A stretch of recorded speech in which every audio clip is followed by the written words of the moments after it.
Guys, inantay namin to ng 8 oras. Hindi, kahapon pa tayo nandito. Kahapon pa. Simula 6 a.m. ang number namin 94. Kaya Ganun siya sana ka-famous. masarap siya. So, ito yung crab omelette nila. Sabi nila masarap to. Isa to sa mga best. Sabay-sabay tayo para Guys, mataas ang expectation. Sasabihin namin kung di talaga siya worth Kasi na pilahin. kahapon pa namin inantay ito eh. Oo, tapos ilang beses kami yung pila, hindi namin nakakain. Cheers! Cheers! Ayaw magpakain. Tuto lang no? Pwede lang. Pwede na. Kasi yung bestseller nila eh. Yan yung bestseller. Pero yung maganda sa kanya, malaman siya. Pag sinubo mo, malalasa mo talaga lahat ng crab ng Thailand. Rating ko dito, 7.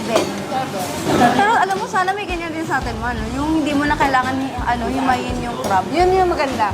Oo. Hindi inihimay. Their sauces are filled with chilies and... Try mo na walang sauce.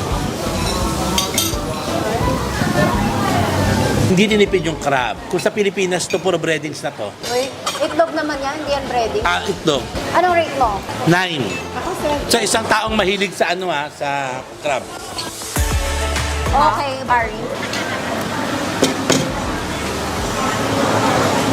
Masarap, pero may kulang. Ilasa naman siya, pero parang